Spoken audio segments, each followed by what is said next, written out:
It's the lead play in our offense. Tell the tackle to take the defensive end if he's over him. If he's not, to drive down on the first man who is inside. Fullback, we tell him to take the first man outside the offensive tackle. No one shows. He goes right by this and steals inside. If the YN has the linebacker taken out, he cuts inside. If the YN has the linebacker in, he comes all the way around. If you look at this play, what we're trying to get is a seal here and a seal here, and try to run this play in the alley.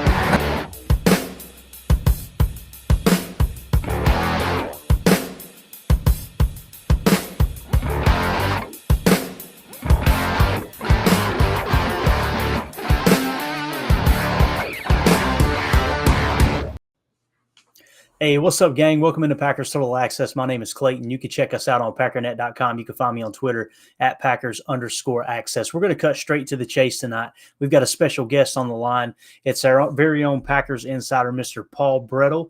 We're going to bring him on in. Let's see if we got him. There he is. What's going on tonight, Paul? I'm doing great. Always happy to hop on, talk Packers with you, Clayton. Absolutely, man. I hope this continues because this is the highlight of the week for me, no doubt. For those of you who don't know, I'm sure you already do, Paul is a contributor at the Packer Wire. He also writes for Dairyland Express. Had an awesome article today at the Packer Wire that just kind of broke down practice, and I was kind of filtering through that before we got on here. You can also follow him on Twitter or X, whatever you want to call it. I don't care what you call it, at Paul_Brettel. So, Paul, let's cut to the chase here, man. Let's get right into it. You know, the question that everybody always asks, and we got to lead in with, is Jordan Love, right? We're on Jordan Love watch here. What were your kind of takeaways? Maybe how did Jordan perform over these last two joint practices with the New England Patriots? Because I think we would all agree this is probably the biggest test he's had so far, right? Yeah, absolutely. And it was two very different days. I left Wednesday's practice. I'm very, very encouraged. And it wasn't specific. There were really good throws in that practice, but a lot of the things that we saw him do within that practice in a vacuum, we've seen him do throughout training camp. And I will say it was more consistent.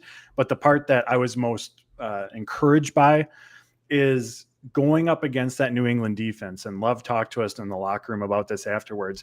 They threw a ton of blitzes at him. They used a bunch of different personnel. So one time the one player might be a linebacker, and then the very next snap, you know, he's down at defensive end. And then they did a bunch of mixed coverages, late movement. So Love might be looking at, cover two as he's about to snap the ball. All of a sudden, Patriots shift to cover one as the ball's getting snapped to him. And obviously that changes all the responsibilities and what's anticipated. And to see Love still perform well against all that chaos, I thought was the most encouraging, because all three of those things are aspects that aren't just specific to the Patriots, but I think almost all defenses are going to throw that at Love in this offense, because it's meant to create chaos. It's meant to create confusion. It's hopefully, from the defense's perspective, in the midst of all that, create some turnovers and poor decisions. But Love was consistent. Matt LaFleur talks about, let's go through the process, get it correct, and the results will take care of themselves. And that's what he did. He didn't look hurried. You could see him going through his progressions, and that's why a lot of the throws that he did make were checkdowns, because he wasn't forcing anything. There were no turnovers. There weren't anything that I even deemed a turnover-worthy play during that Wednesday practice. And then on top of it, they were able to generate some big plays. He hit Jaden Reed going across the middle. Get used to hearing that one too. Jaden Reed and Luke Musgrave across the middle. Big yak opportunity down in the red zone drill. Luke Musgrave ran down the seam. He found him in the back of the end zone. And then the play of the day that I'm sure many saw on Twitter, that post route to Christian Watson. Love talked about that in the locker room afterwards. And he said that he was looking at Romeo Doubs initially, who was running a crossing route underneath Watson's post. And it was that route that got the safety over the top to hesitate for a split second, that allowed Watson to get behind him. And then he had already beat his cornerback that was on him, and beautiful throw from Love.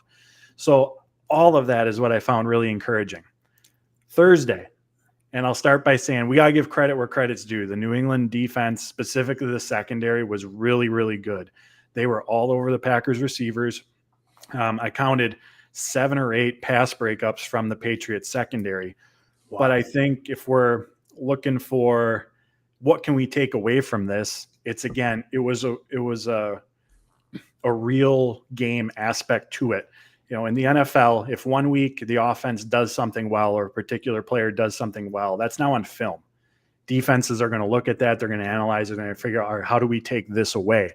And I talked to Samori Toure after today's practice, and it's not as if the Patriots did anything incredibly different.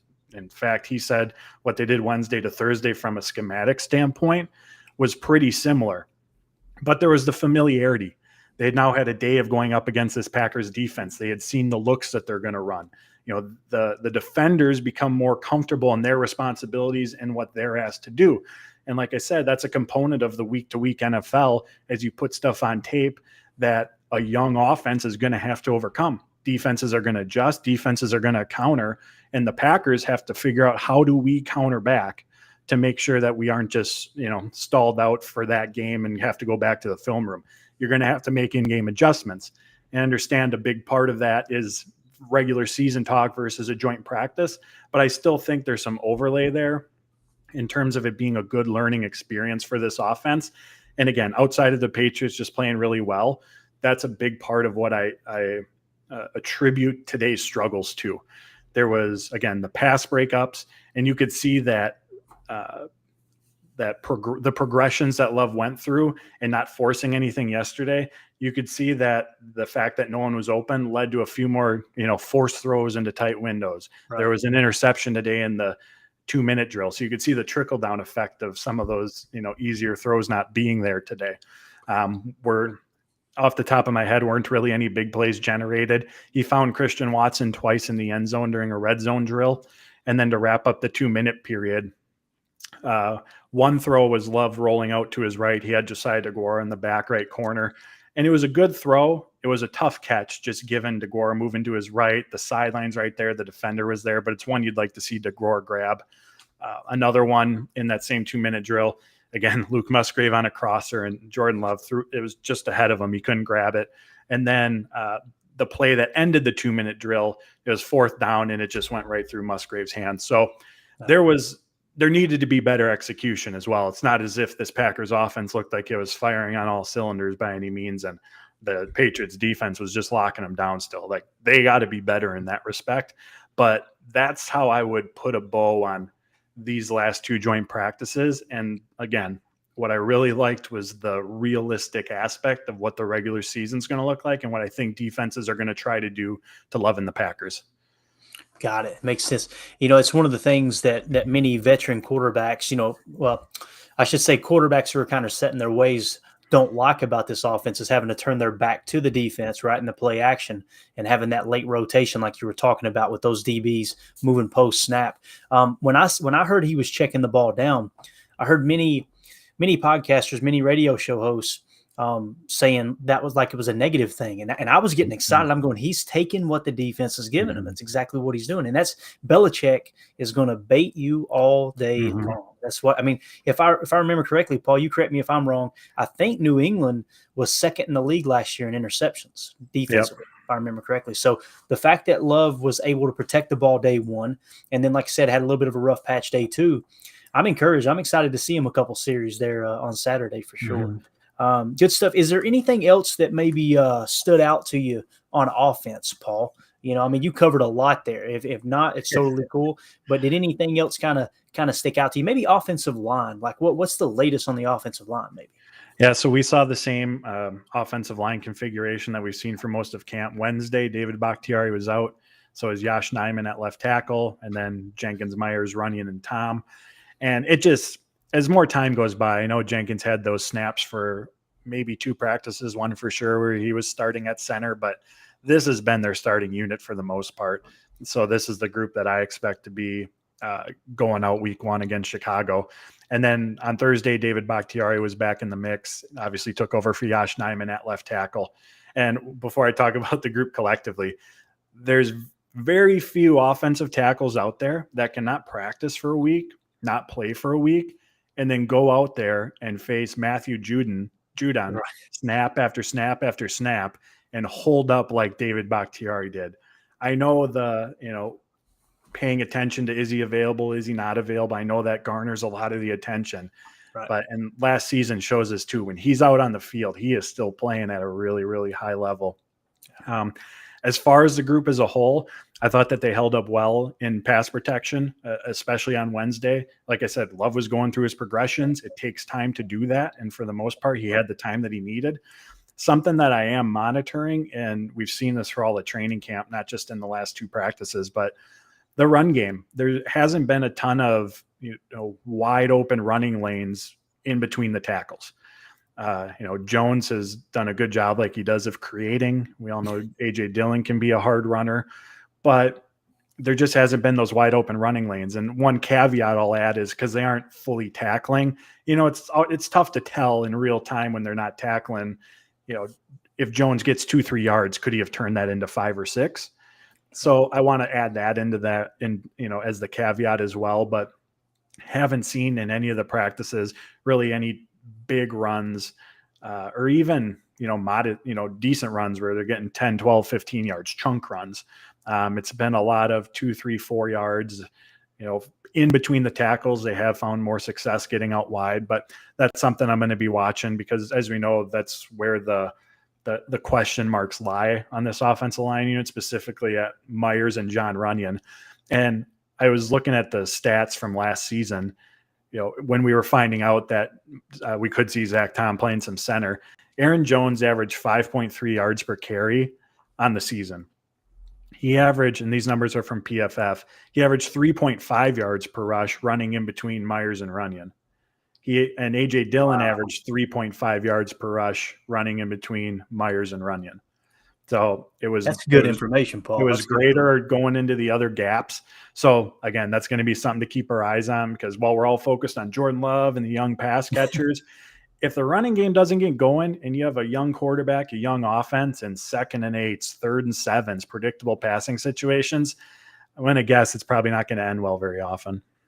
Yeah, and this offensive line, this Green Bay offensive line, almost always grades out really well pass blocking wise, according to PFF. That seems to be their strength, Mm-hmm. Yep. And I think a lot of that has to do with that wide zone look. Where they're marrying up the run to the pass, and it literally looks like an outside zone run, even if there's a boot attached or not. Right? I think that does kind of cheat the numbers maybe, or the success a little bit in the offensive line's favor in that regard, because the defense, they have to treat that like it's a run. They have to, right? But that's good stuff. Yeah, that as far as the Russian statistics there on the right side, I never even thought to look into it that deep, but that makes a lot of sense, which makes you kind of wonder, what did he average off the left side, right? In between the left guard and the left tackle, it had to be pretty significant. So something to look for moving forward for sure. Let's hop over to the defensive side of the ball, Paul. The last 2 days against the Patriots. Now, I follow the Patriots pretty close. I don't want to say they're my second favorite team, because it would be a distant second, but it is the team that I follow the most, just because of the tradition, much like Green Bay, and the history of success. Looking at their offense, they definitely were underwhelming last year with having Matt Patricia as their offensive coordinator. But now they bring in Billy O'Brien from Alabama, and of course he was there with Brady way back in the day. That's where he got his Billy Teapot nickname, of course, from Brady, where they used to cuss each other out in Irish Gaelic on the sidelines. But when it comes to this offense, though, some would say it isn't a very powerful offense, but they're kind of making that shift back into what Mac Jones did well at Alabama, with Billy O'Brien coming back from Alabama. How do you think the defense fared against that offense these last 2 days, and maybe what stood out to you the most, maybe 1 or 2 players? Yeah, absolutely. So the first day, the defensive front dominated the Patriots. I mean, dominated. I don't remember his name. He writes for the Boston Globe and covers the Patriots, but he tweeted out that he counted 13 sacks during Wednesday's practice alone. The interior defensive line, and I know we've talked about that on here, was very good, but I was just really impressed, even today as well, and I'll get to today's performance in a second, but with the edge rushers as a whole, literally from the top of the depth chart to the bottom. Keyshawn Banks, Aaron Mosby making plays. Keyshawn Banks had a pressure where he just speed rushed right around the offensive tackle.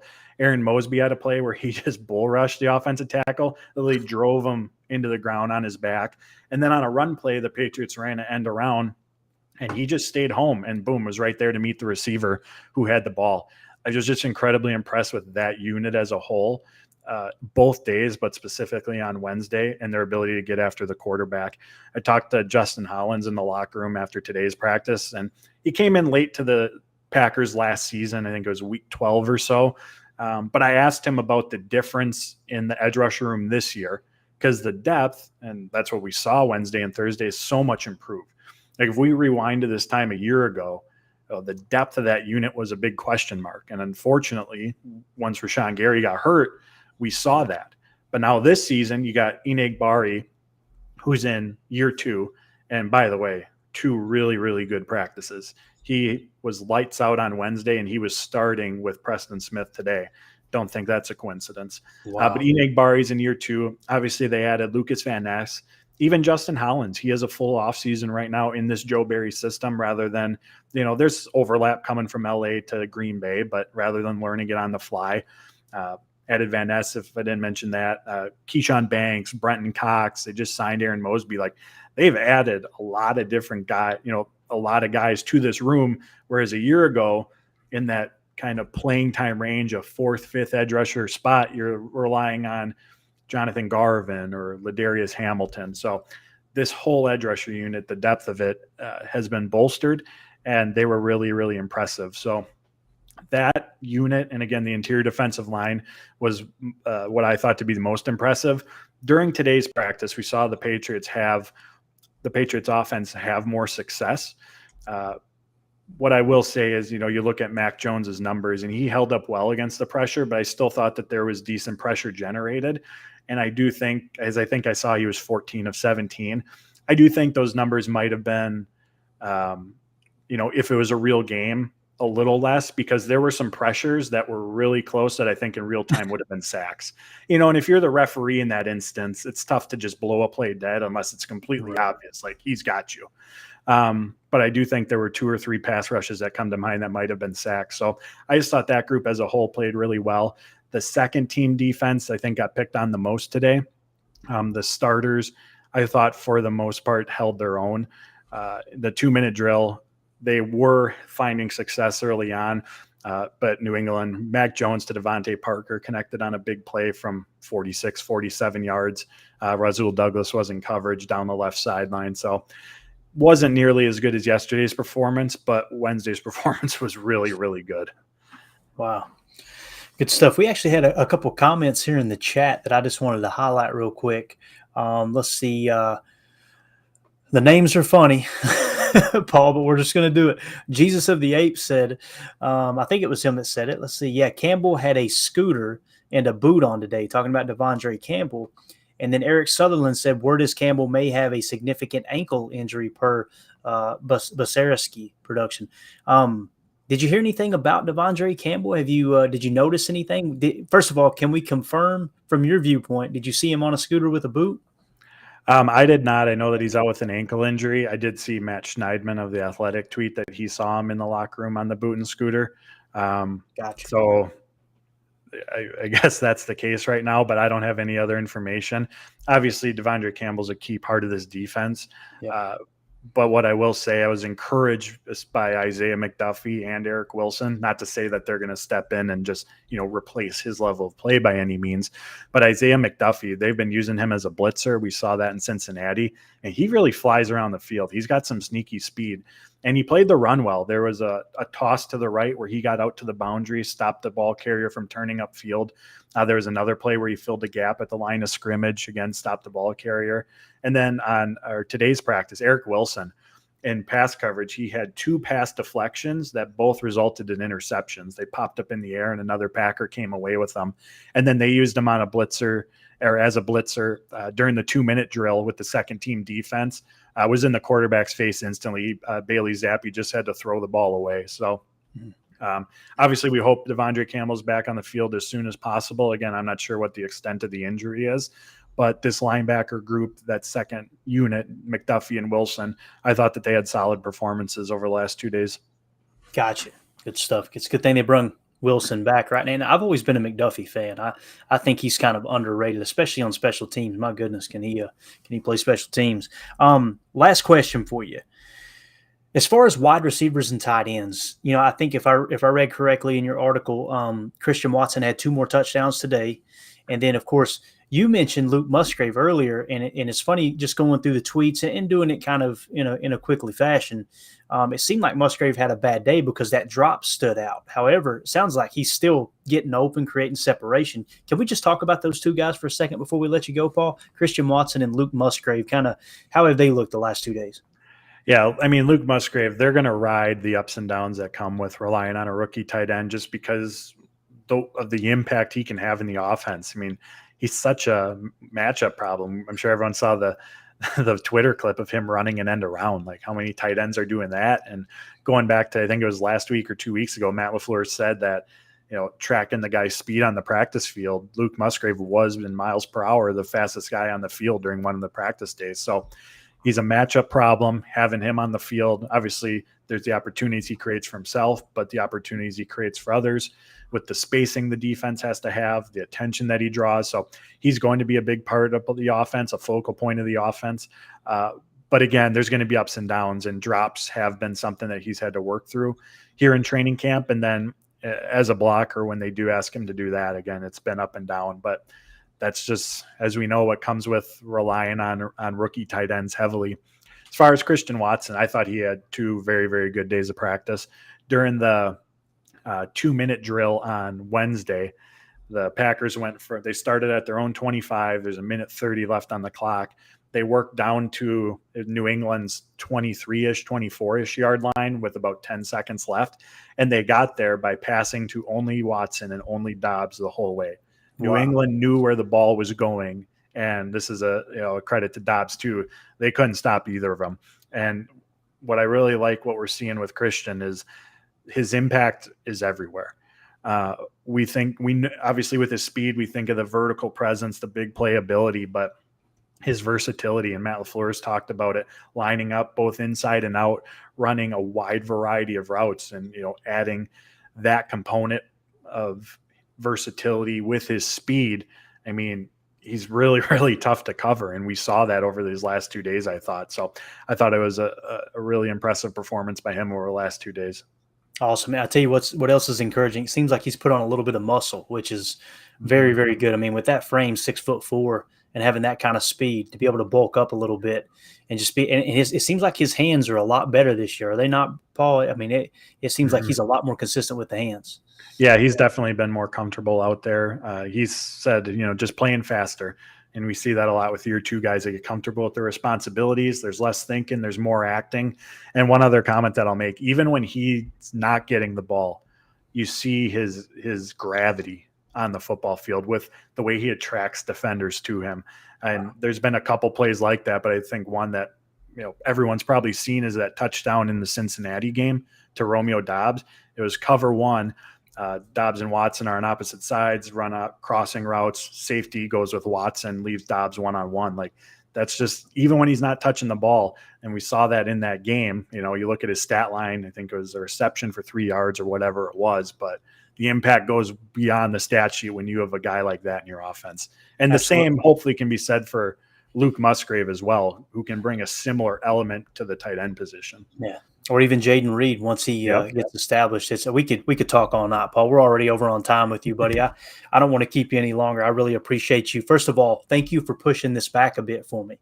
Absolutely. Crazy day, and you still made it happen. I can't thank you enough. Again, that is Paul Brettel. You can find him on Twitter at Paul_Brettel. He's, like I said, a contributor at Packers Wire and also a writer for Dairyland Express. Paul, you're the best, buddy. We appreciate you, man. Appreciate it, Clayton. Take care. Yeah, have a good night. All right, that was Paul Brettel. Like I said, man, that dude is awesome. We're going to bring in another guy who's awesome, and that's Mr. Jacob from the Packernet Fantasy Podcast. Jacob, what'd you think of Paul, man? I mean, it's kind of tough following an act like that, He's the best. Not sure how to follow that up. The guy is just great insights. It's like, again, him, Andy Herman, Bill Huber, a lot of those guys, Silverstein, those guys that just those are your staples right there. It was great to see him talking. And the one thing, though, I don't know if I was kind of floating around. I got off work a little late, very tired as always. But I was trying to listen as I'm walking around doing stuff. I love how you send me a text. Guys, this is how official we are and pro we are. Clayton sends me a text like 2 minutes before. He's like, get ready with exclamation points because he can see me walking around. Anyways, it's fun. Hey, if somebody thinks we're professional, that's their problem. That's all We're I pretty got to say. good. We're getting better. Come on. Yeah, exactly. But I will say, did you highlight the fights? Did you highlight how many fights there were? I've got it in my notes. I didn't want to waste Paul's time talking about it. Okay, but well, I know I got excited about it. Yeah. Oh yeah, we'll waste each other's time all day long. WWE fights were going on all day. It was and it wasn't even like oh, it starts, a little humble and then it gets weird. There were 7 fights from what people can say. The conglomerate is like 7 fights. The first 4 out of 5 plays were apparently fights. Aaron Jones threw a punch today, apparently. So that tells you how heated it got. This is probably an important lesson because it sounds like, just a spoiler alert, the Packers did not have the best of practices. Paul did a great job of highlighting like kind of what we did well and, what maybe we should be humble or optimistic about. But if you read a lot of the other guys' stuff, and that's why I love Paul, because Paul's going to give you like a great spin and give you all the information. But there was some things that were kind of a little bit lacking. Love had an off day. He started the day kind of looking pretty good. I think he was like 3 of 4. He was taking a lot of the checkdowns. He was taking a lot of the easy throws. But it sounds like the Pats defense kind of showed up, and it was a little bit of a polar opposite of what we saw from yesterday.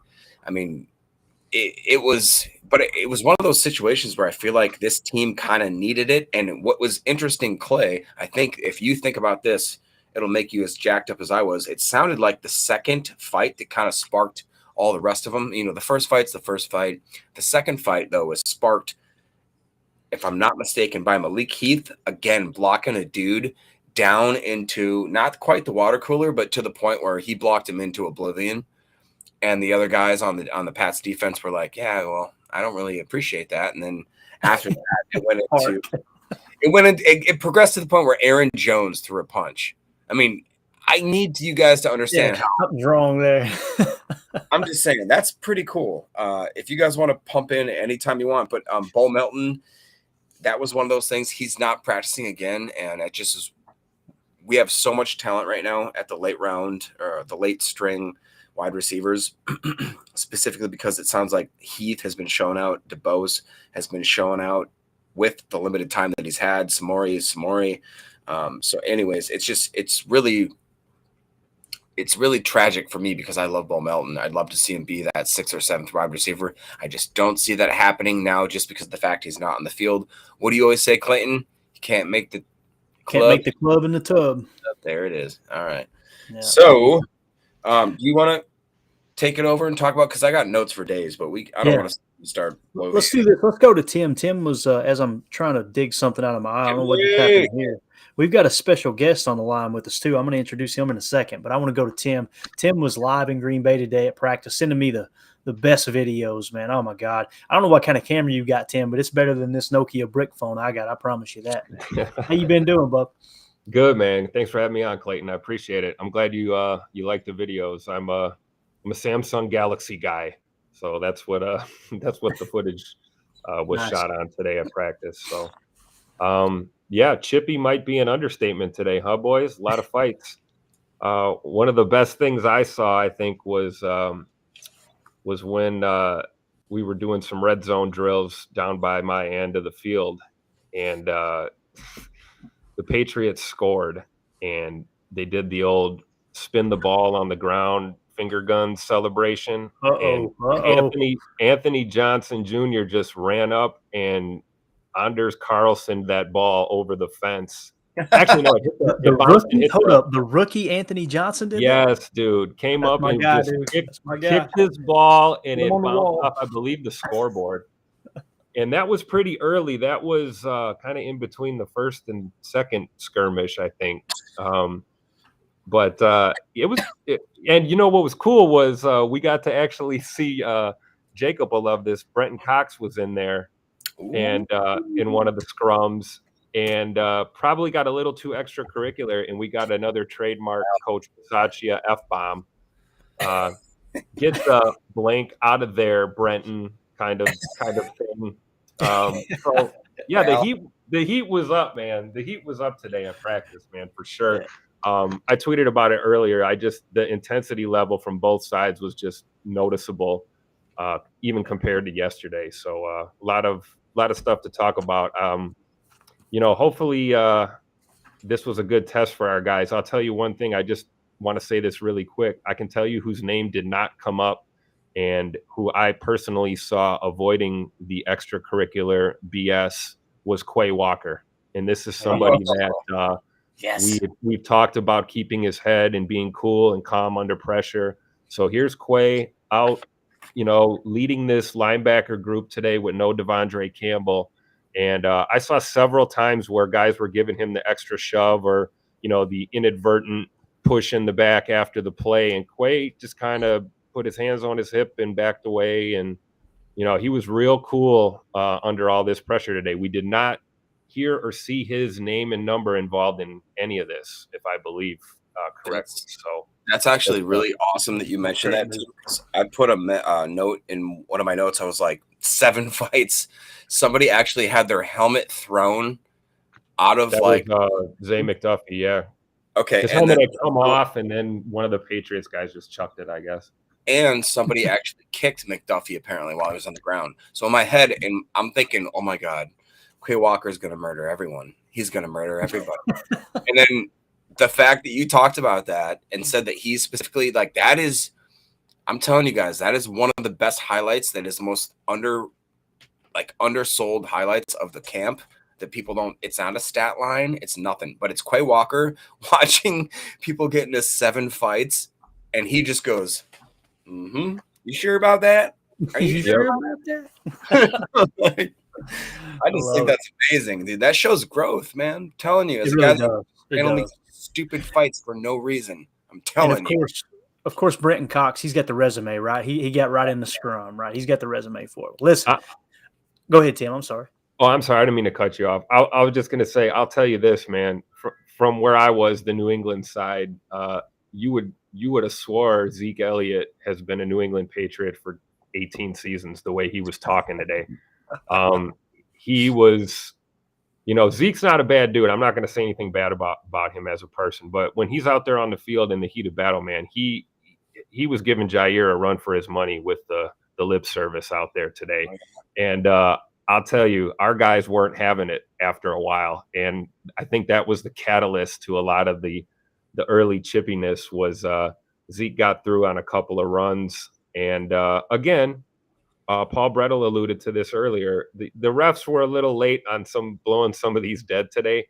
There were a lot of sacks that we didn't get credit for, and there were a lot of run stops that were allowed to progress a little longer than they should have. So the intangibles definitely tell a different story today when you look at the actual numbers. But yeah, man, what a great day to be at practice just to see that, man. It was incredible.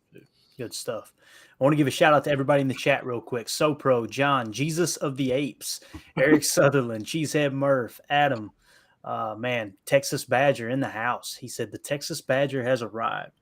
We got Elevated Shine. I promise you, he'll provide something funny tonight. That's a guarantee. The man, the myth, the legend, Eric Sutherland, Janelle in the house. Just saying, Paul is just the facts reporter. That's the best way to describe it. DJ Key, Maria. All right. Let's see here. We got the #1 Packer fan, and he really did sum it up here. He said, the Pack got smacked, but hey, it's football. I hope they learn from it and get super mean on the football field. That's the thing too.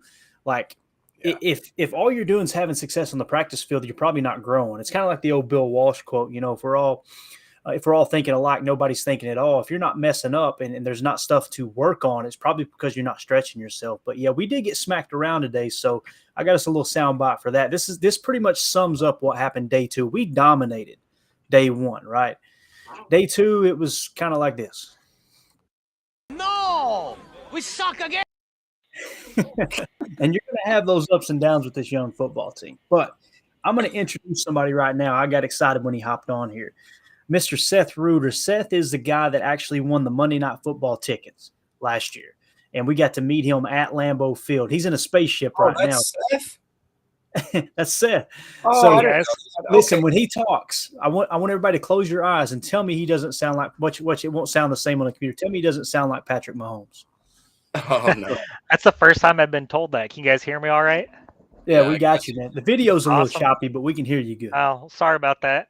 That's all right. Well, thanks for having me on. I've been trying to get on forever, and I got a brand new baby boy at home, so it's been a little crazy, but found the time tonight. But great to hang out. Thanks for having me on. Yeah, man. Wait, Hey, let me ask you. Go ahead. This is the Seth we met at the with Justin at the luncheon, like the dinner before we went to the night game at the Rams game. This is him. This is him, man. This Yo, is the same cat. You're looking This is slim Seth. down. Okay, now I can see it. Now I just got a picture with It bibs came on into focus, right? and like 3 or 4 layers and all Yeah. that. Yeah, All it's funny, man. As soon as we got through eating at God, what was it called? Was it Man. DK's? What was the name of the I place that thought it we was ate at at? DK. Yeah, and then they had like a back alley tunnel. I felt like I was going out to the field. Yeah. But anyway, as soon as we got through eating, we walked outside. We're on our way to the game. We kind of split up for a second or whatever. And Mandy said, "He sounds just like Patrick Mahomes." That's what she said. I was like, I Oh, get that's it. great. Midwest Well- Patrick Mahomes. I'll tell you this: we're going to get backed up on callers tonight. We already got Andy in the hopper. Andy, thanks you for being patient, buddy. We'll get you in here in a second. Seth, what are you excited about this year, man? I haven't had a chance to talk to you. Gosh, we've communicated a little bit on Facebook and Twitter, but for the most part, we haven't talked much about this season. What are you excited to see this year, man? What are you looking forward to the most? Yeah, I'm just excited for the young team and the culture change, and of course, excited to see what Love's about. But there's been a lot of conversation about on some position battles of, do you go with a young guy? Do we bring in a vet? Tight end position, whatnot.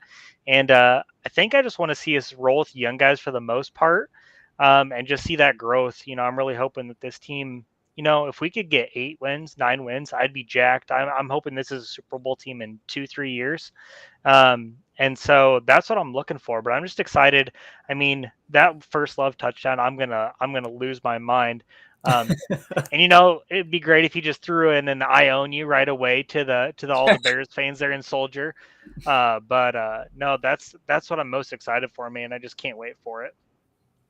Yeah, it's definitely a new generation of players. There's no doubt about that, man. No doubt. Awesome. Is there any questions you got or any other comments or anything before we let you go?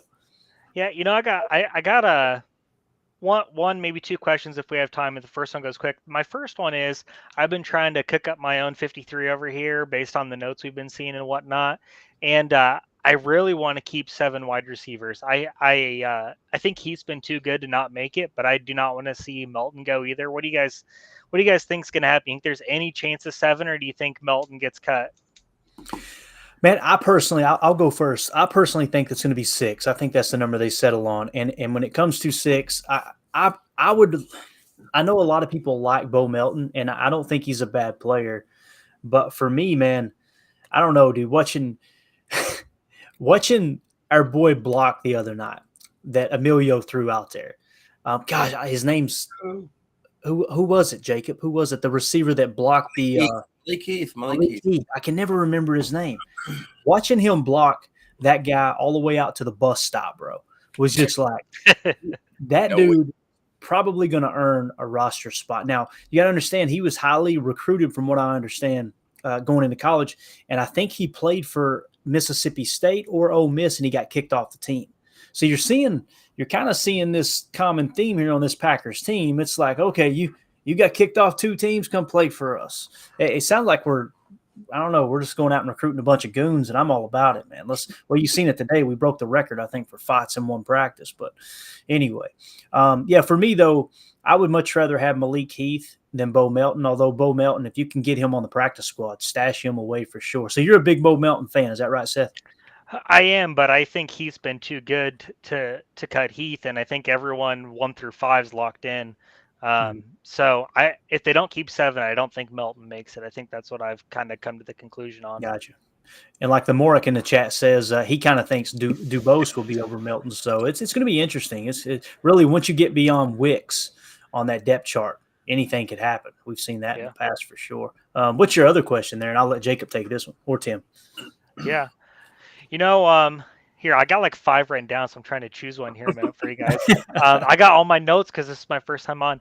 Here, I'm going to go with this one. So Ryan's been talking a lot on the pod about how they've been tweaking Jordan Love's. They've been trying to work with him on the deep balls, trying to get more air under it. And I think LaFleur talked about that post-game after the first preseason game. And I get that they're trying to make him, perfect his technique and stuff, but I'm getting to the point that I don't think now's the time anymore. I think they got to start rolling with whatever he's got into the season, with the exception of a few things. But he's not going to be perfect this year, and I just don't want him to be thinking too much out there. I just want him to play. So what do you guys think about that? Do you agree with that, or you want him to keep tweaking all the way through the season? Go ahead, Jacob. When you say tweaking, I mean, like, are you talking about his footwork, his drop, his release? Or are you talking about just the fact that, like, he should be throwing at certain receivers at certain times? Because I've been seeing that he's making the reads the right way. He's going through his progressions. He's not forcing the run, but if he needs to run, he can do it. What I would say more that he needs to do is just the inconsistency, the stuff where we see it. It's like we talked about it today, man. Like, the first, I believe it was, what was the stat? It's like, it's the 2-minute drill, 3rd and something. It's the first play of the 2-minute drill, instant pick, to whoever it was on the Patriots. It's like, okay. But then yesterday, the guy looks like he's the next coming of, a Steve Young incarnate.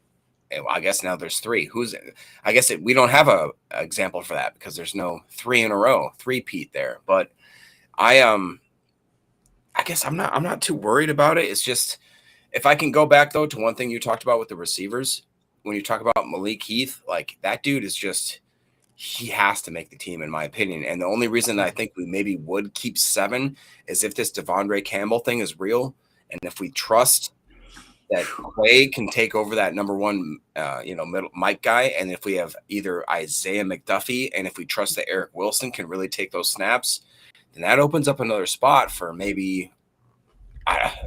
And that edge room is deep. The freaking wide receiver room is deep. The safety room is very unknown. Who knows what those could be? Do we keep 4? We keep 5? We keep 6? I have no idea.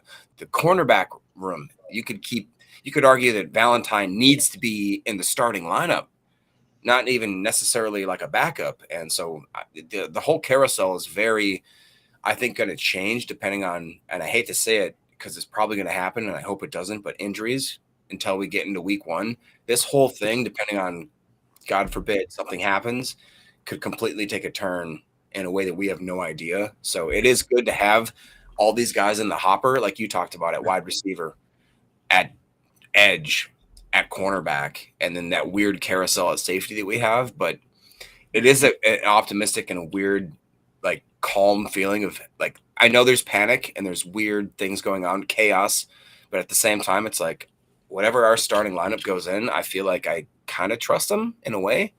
Yeah. And that's not normal for me. So yeah, but as far as Jordan Love and you talking about, just kind of letting him, the way I took it, Seth, you just want to see him let him go out there and let it rip, right, man? Just kind of don't overthink it, right? And he's already got one of the most important aspects of the game down. It's something that Greg Cosell talks about all the time. People use the term processing. He processes the game, right? He can process at the quarterback position. And really what Greg Cosell breaks it down to is elimination and isolation. You're going to eliminate what's you're going to basically eliminate what they're not doing, right, when you come to the line of scrimmage, and then you're going to isolate the matchup that you have based off of that look, right? And Love seems to be doing that.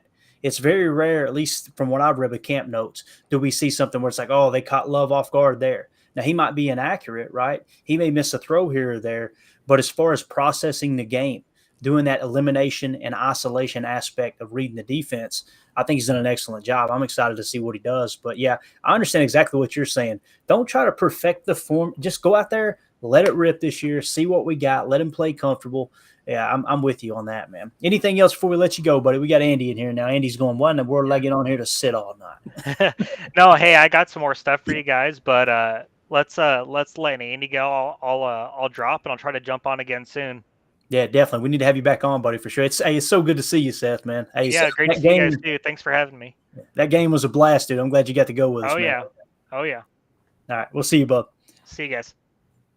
Heck All yeah. right, that was Seth. I think Seth's out in the Midwest somewhere. I should have asked him. I believe it's like Kansas or something. I could be wrong, but Tim's over there going, man. I'm just washing the dishes, dude. I'm getting all kinds of stuff done tonight. But we got Andy APAC in the house here, man. How you doing, buddy? Hey, I'm doing all right. How are you? We're doing good, man. We're just over here talking about joint practice spots and all that good stuff. All the stuff we love to hear about, correct? Yeah, absolutely. It's what's important this time of year, right? That's exactly right. I love the fact that there were fights. That way, it covers up the whole thought of us getting our rear end kicked at that today. So it's good to see something else kind of take the spotlight away from that. But what's your big takeaway from here lately, Andy, as far as training camp, man? Yeah, I love what I've been seeing from an attitude perspective. I think that getting into those fights, not being pushed around, not allowing yourself to be sort of bullied is something we kind of needed. There's a lot of talk. I didn't really take too much stock into it, but a lot of fans did, that the team was, quote, soft. I hate when that word gets thrown around because there's nothing soft about being a football player. But that word got thrown around and finesse got thrown around with the offense. And I'm glad that we're punching people in the face when they deserve to be punched in the face. It's always a good thing, right, Tim? Sorry, I'm over here like totally agreeing. I was on mute taking notes. But yeah, man, we talked about that last month, right? We want to see some piss and vinegar. So it's good to see that, and I agree with Andy, man. Don't be pushed around, especially not on Ray Nitschke Field in our facility in front of our fans. We're not going to stand for it, practice or not. We don't give a damn, right? No doubt about it. The number one Packer fan said Packers going to be the bad boy Pistons from back in the old NBA days, man. That's back when I watched the NBA. I can't stand it today, but I'm telling you, late 80s, early 90s. I was glued to the TV, man. We had the little antennas. We walked uphill both ways to school, all that good stuff, man. God, the bad boy Pistons. Can I comment? All I can remember is Isaiah Thomas and Michael Jordan just trying to kill each other every time they played against each other. It's just that was good old days. And Bill Laimbeer trying to kill everyone else, right? Yeah, including the refs. Anything that moved, Bill Laimbeer had a target on him. Everyone trying to kill Reggie Miller. That was pretty much a thing. Reggie just had one of those personas, though. It's like, yeah, we can bully him, right? That's I don't know. You got Charles Oakley, you got Charles Barkley, and Michael Jordan mean mugging everybody, and all these just I don't know, goons, I guess you could say. And then you got Reggie Miller, like he's out there about to do somebody's taxes. You know what I'm saying? Like, anyway, it was so good in the 90s. Anyways, one thing I wanted to ask you guys about real quick. Where was I real quick? The whole thing about the second team offense apparently was looking a little bit better than the first team offense, and there was apparently a Hail Mary play from our boy Brett Favre Jr., aka Sean Clifford, with I think it was 20 to 27. It was the 2-minute drill. You think God never farted? Here we go. Go ahead, Jacob. And homie threw it up, and it was one of those things like a Hail Mary last-minute throw, and it got deflected off of a defender, and then Cody Kress, I believe, caught it for a touchdown to win. Oh, your boy. Yeah. So I'm just saying it wasn't all bad. There was a few cool things that happened. Sounds like Tucker Kraft had a couple good balls. He also did get hurt for a couple series and then came back and seemed like he was okay. The offensive line, all in all, looked good for the Packers. Tay Wicks, as well as our guy Malik Heath, had some great running block seals, I guess. So it's not all bad. It was a bad day. Sometimes it's going to happen. And to think about this. If we were able to take over a Bill Belichick offense/defense/team, would it be crazy to think that the next day Bill Belichick probably went home and he was like, oh, my God, and he didn't sleep, and he just put on 6 pots of coffee or whatever the hell else he does. He cut off all the sleeves on all the sweatshirts that night. And all he did was just sit there and be like, I'm going to make their lives horrible. And he probably took it personally. And he probably threw all the game plan out that he was trying to hide for the next season just because he felt so disrespected. I'm just saying, it's not a bad thing for Bill Belichick to make adjustments. And then I have in my notes, can Matt LaFleur make adjustments? He talked about how he brought Bill Belichick in to learn little things. Well, a big thing is making second freaking half adjustments. So can you learn that? Because that'd be cool. That sounds nice. I'll tell you some more good news. Bakhtiari returned today, and also Kenny Clark returned. They said, Andy, what are you kind of excited about, man? As far as this season, I don't want to put you on the spot. If you feel comfortable giving a prediction, I've got a scorching hot take already. Oh Lord, I First think. Of all, I want to know your win-loss total. Win-loss total. Okay, so win-loss is not scorching hot. I'm pretty conservative with where I'm at there. Probably 10, 11 wins is where I'm sitting. Bro, let's go. Which is pretty good. I think we're winning the division as well. I'm not buying the Lions hype quite yet. We'll see how it pans out early in the season, I suppose. But my scorching hot take is that Luke Musgrave is going to break the Packers record for yards for a tight end as a rookie, and he's going to be in the top 3 for NFL history rookie tight end seasons for yardage. I don't think he's going to get the touchdowns. I don't think he'll get the touchdowns, but I do think he's going to get the yards. They've just been using him so much that I don't see a world in which Matt LaFleur doesn't go into sicko mode and start drawing up these insane plays for this mismatch nightmare that he has drafted at the tight end position. I'm just so excited to see that guy play, man. It's going to be fun. No doubt about it, man. Something that Paul Brettel said, and we'll let you go, Andy. We appreciate you jumping on, man. But he said Luke Musgrave will have ups and downs, but they're gonna have him involved. There's no doubt about it. They're gonna force him into this role and just trial by fire. So, anything else you got before we let you go, man? Yeah. So before I leave, answer this when I'm gone. I'm curious because last year I got really, really hyped up about our defense. And it turned out to not be it was good in the beginning, and then it turned out to kind of falter. How much faith are you guys putting in the defensive line specifically? Because through all the joint practices and through all of training camp, they have been dominating no matter who's out there. And that's without Rashawn Gary, which is kind of scary. So my leaving question to you guys is, my parting question is, how much do you buy the defensive line hype, and is Rashawn Gary going to have 10 sacks on 8 to 12 games? We'll call it. It's how much are you buying the defensive line hype, and why is Rashawn Gary going to have 10 sacks? That's the proper way of asking that question, right? Yeah. Man, take it easy. Thanks for having me on. No, absolutely, Andy. You drop in anytime, buddy. Take care. As far as the defensive line, I'm buying in, guys, and I'll tell you why. It's that 5-game saturation that I watched at the end of the year last year. TJ Slayton, I'm telling you, something changed on those last few games. Tim, when I turn on that tape, especially against Detroit too, but he and Devontae Wyatt, something must have happened because Jaron Reed left the game about midway through the either first or second quarter, and Devontae Wyatt took all those reps. And you could see TJ Slayton eating double teams, and then when he would get penetration, then you would see Devontae Wyatt eating double teams, and Kenny was getting singled up, but they were kind of scheming away from Kenny. I don't know. Are you buying into the defensive line hype, Tim, after these 2 joint practices, everything we've seen so far in training camp? Yeah, and I will absolutely buy in all the way up until there's a reason not to, because to your point last year, I think what we saw is, Devontae Wyatt was probably hungry to get some snaps, and every opportunity he was able to get some snaps, we saw those flashes. We also saw guys kind of gelling together, getting used to playing with each other in that front.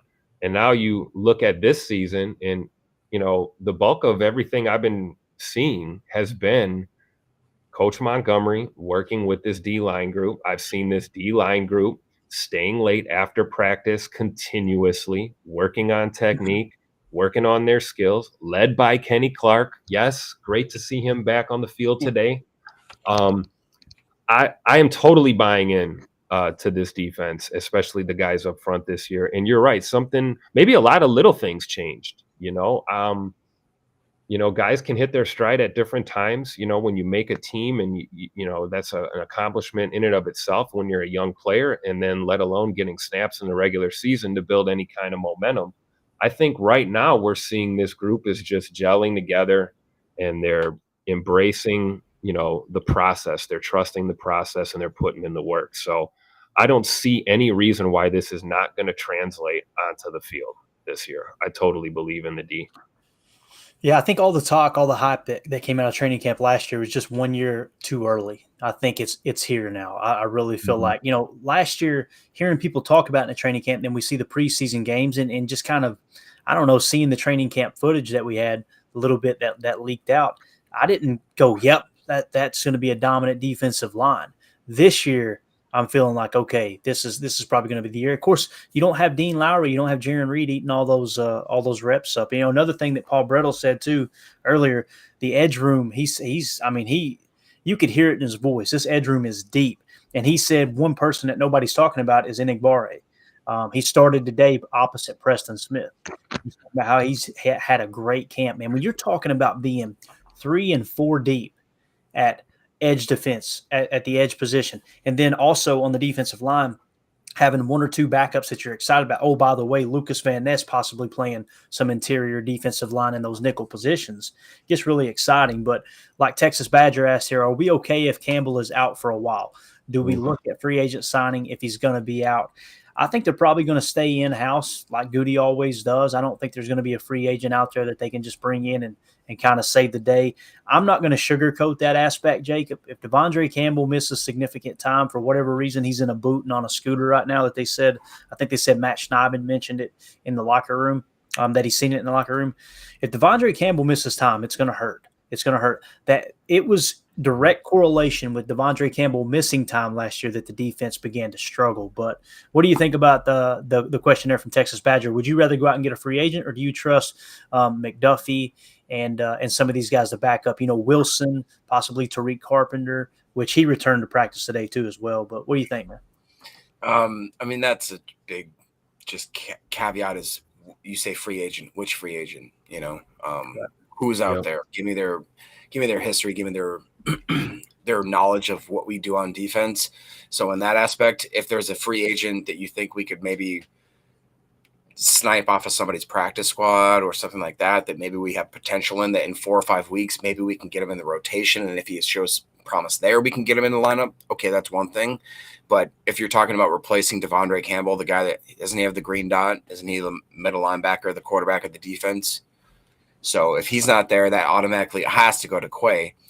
And I would assume the secondary duties go to immediately Isaiah McDuffie.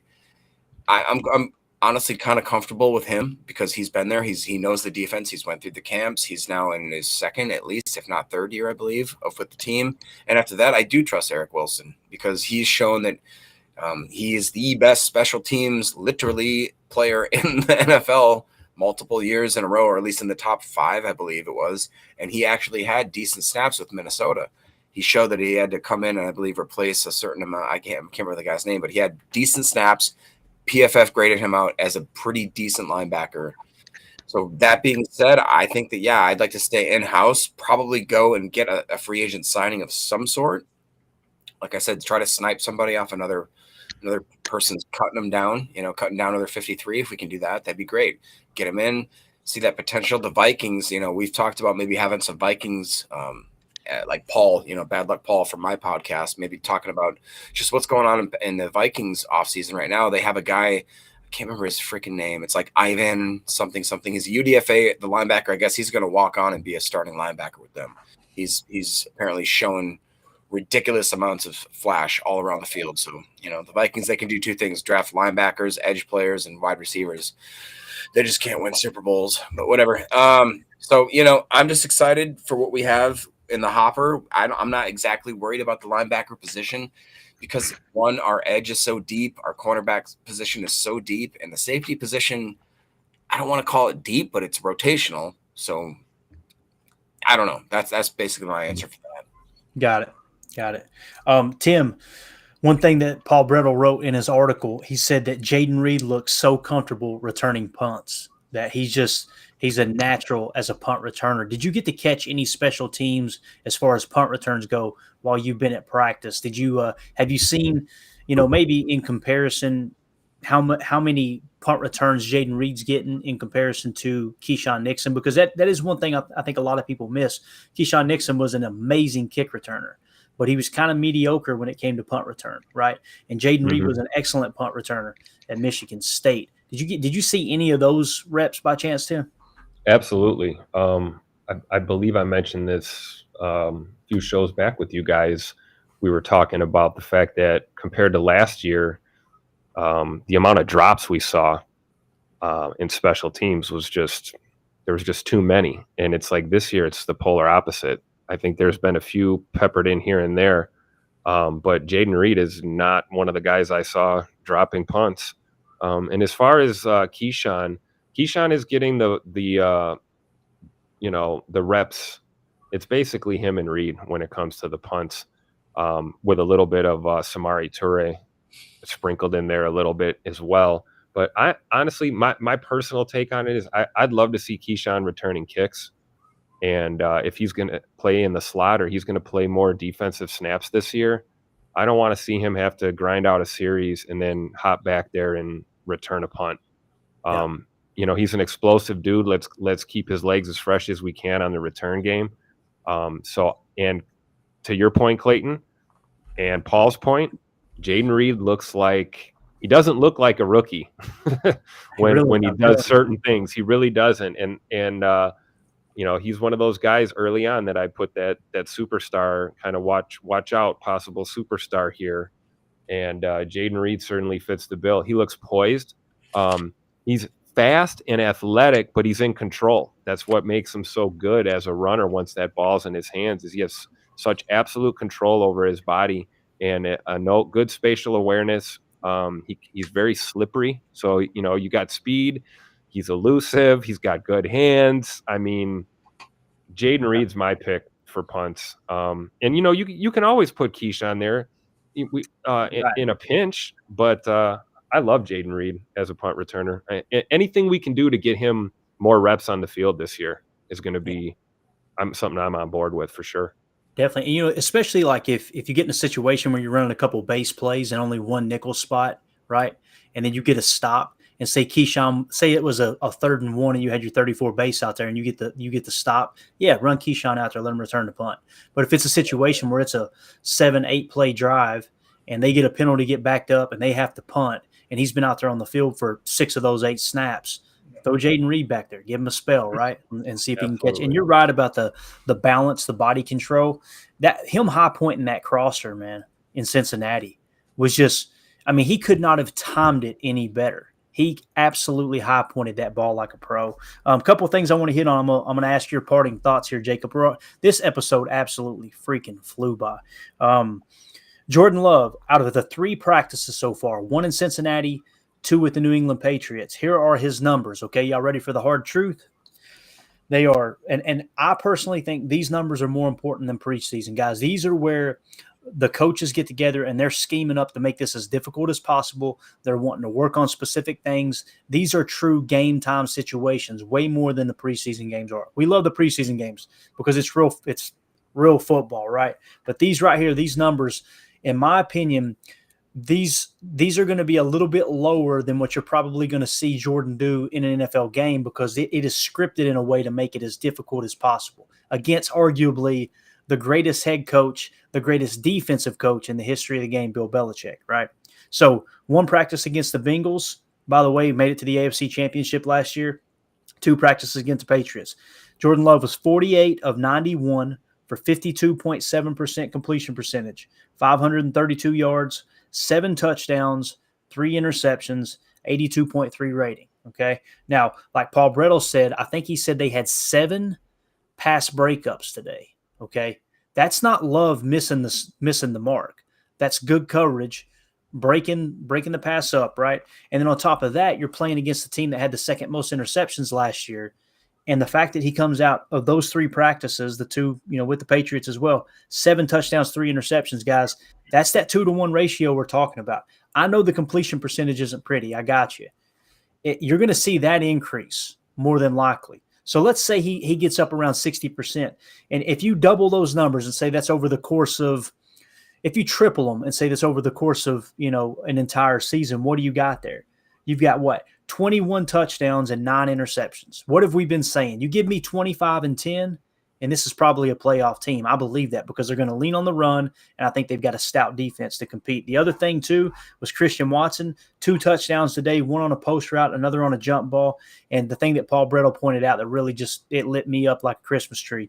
He said, even when he doesn't get the ball, he has an impact. He's constantly taking coverage away. He pointed out that touchdown pass to Romeo Doubs, Jacob, in Cincinnati, where it was a double crosser, and Jordan just dropped back and said, okay, whoever the safety goes with, I'm throwing to the other crosser. And what did the safety do? They seen number 9 and said, like Jair, that boy fast. And they stuck on him. Little, a touch pass to Romeo Doubs for 6. I'm telling you, man, Christian Watson, this camp, not enough people are talking about him because we're excited about Luke Musgrave. We're excited about Jaden Reed. We're excited about seeing what Jordan Love can do. Christian Watson has had a very quiet, very, very, very good camp. He really has, man. But parting thoughts, Jacob. No, that's a good point. And I think that people it's so weird that people are sleeping on Christian Watson when he showed one of the most amazing performances from week 10 to 18 last year. In any aspect you look at it, you want to look at it through a fantasy lens, through just a regular football lens, through a statistical lens, through the ability to almost literally drag the Packers organization into the playoffs. Had Rodgers not, whatever, if the Packers had not fallen apart in that last freaking game of the year, and to think about the fact that we're going in with a defense, we've talked about it. We have 8 first-round draft picks. There's no reason that this team shouldn't be better for all the reasons, again, we've talked about the edge deep positional rotation, the cornerback deep positional rotation. If the linebackers are healthy, we have some scary, fast coverage ability linebackers. And, Ivan Pace Jr. was the guy I was talking about. Thank you, Morek, about the random Vikings guy that's showing out. But I'm more excited, I guess, about the people that are sleeping on Jordan Love. He's not a wild, inconsistent quarterback. And I'll even argue the fact that if you look at all the I know Ryan hates the near completions, but most of them are not being underthrown. They're being overthrown. And I'll argue that it's better to be overthrown because Love is consciously, if the mass statistical majority of all of his throws are overthrows that are just barely there or they're just out of his reach. Again, I know Ryan doesn't like that, but that means that he's putting a ball where the wide receiver is the only one that can actually make the play. And I like that about him. So, and if you look at the fact that according to even like the most harsh critics, as of now, I think he has 7 turnover-worthy plays, 7 turnover-worthy throws, I should say, and only 5 of them got intercepted. I believe that I read a couple stats that Tua threw like 5 in a single practice, that Baker threw like 9 within 2 days, that even Rodgers last year had thrown like 10 in a single practice because he's just testing stuff. That I've seen that a lot of these quarterbacks have thrown much more than 5 overall interceptions, let alone 7 interception-worthy plays throughout practice. So it shows, like Paul Brettel said, like Andy Herman's talked about, he's going through his reads, he's making his progressions, he's not forcing throws. If he's throwing them incomplete, he's literally leading them to a point where no one's going to catch it or the wide receiver is going to catch it. I like that. Yeah. Our Showers in the chat said, still much more worried about our safeties. Do we even have one legitimate starter that would start on any top half NFL team? I don't know, man. I mean, I can sit here and blow smoke up your rear end, Showers, but I'm going to be honest with you, dude. I'm baffled that Rudy Ford can't crack that starting lineup in camp. I mean, I really expected him to be the starting safety. We're going to see, man. We're going to see. Maybe Jonathan Owens will surprise us. You guys have heard me talk about this quarter's coverage and talking about how, it really deters teams from taking those shot plays. Therefore, what was the big weakness last year? If you turn on the tape, guys, it was safeties tackling. Savage and Amos were horrible in tackling. Jonathan Owens, right?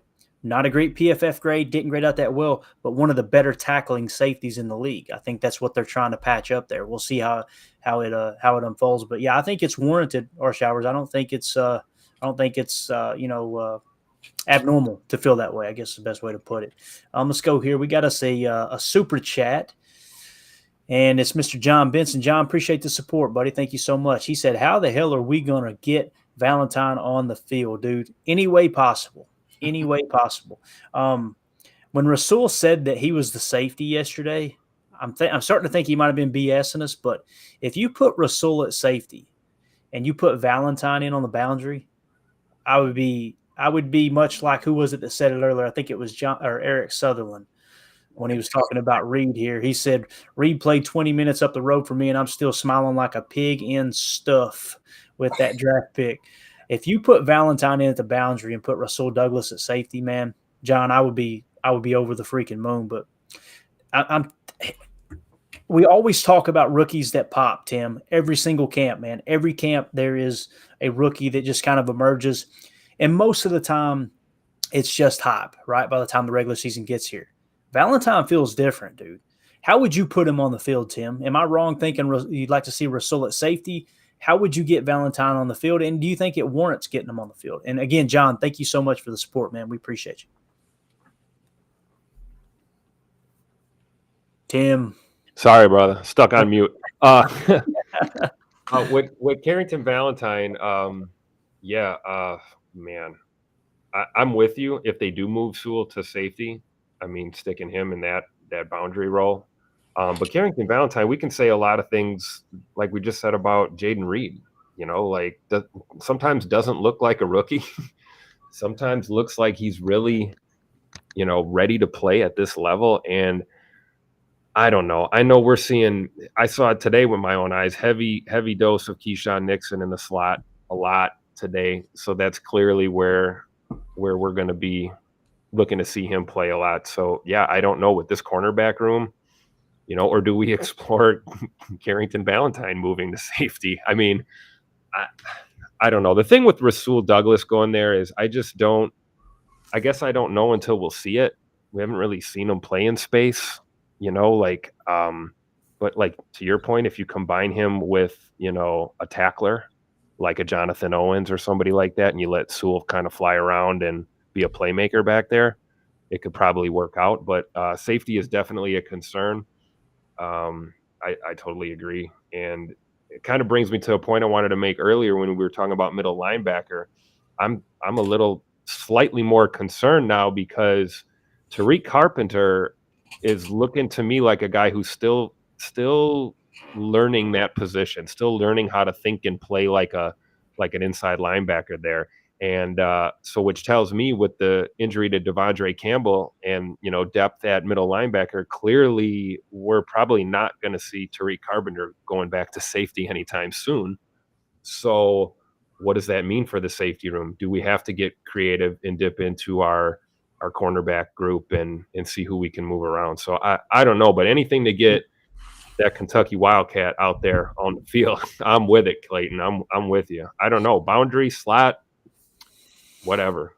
Anything. Put him in nose, man. Get him out there. Let's have him return some punts. See what he can do. I mean, he just seems like a natural, man. I don't know. I wouldn't be surprised if we looked up at the end of the year and go, man, it was just a flash. It wasn't real.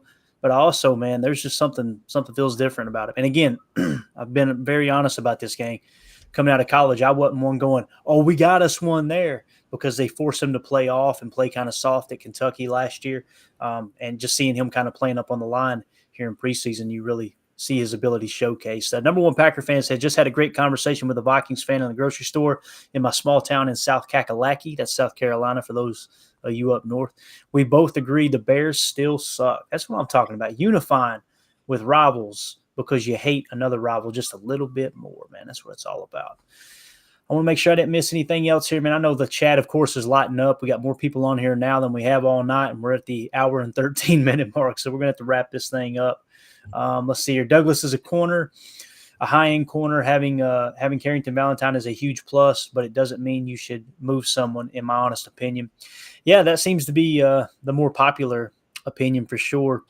I don't know how it should get Carrington on the field, man. I really don't. So, all right, guys, we're going to wrap this up. Again, so many chats we're not going to be able to get to. It's why I always try to tell you guys, hey, man, let's stop chatting, because I don't want you guys to type anything in and us not be able to read it. But Ryan's going to kill me. We're an hour and 13 minutes. I always blame Ryan. Y'all like that, don't you? That's the way it works, man.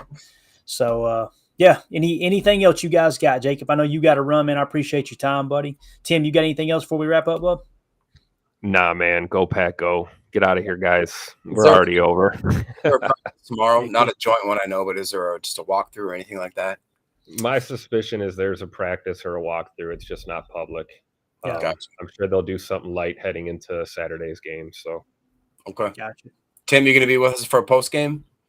I've got some family coming up this weekend. I'm going to do my best. Come on. No, we're going to go to the game. How dare you put family first? Yeah, I'll tell you what, though. I'll tell you what. If I can get somewhere quiet after the game, I would love to give you a few minutes for sure. Yeah, just call in if you can. That'd be fun.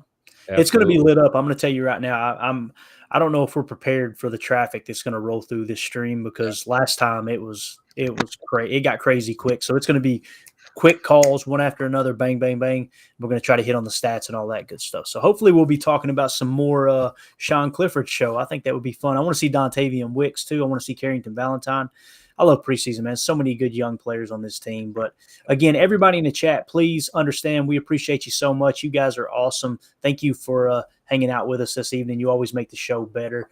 And we're going to get out of here. For those of you listening on the pod, we really appreciate you making us a part of your day.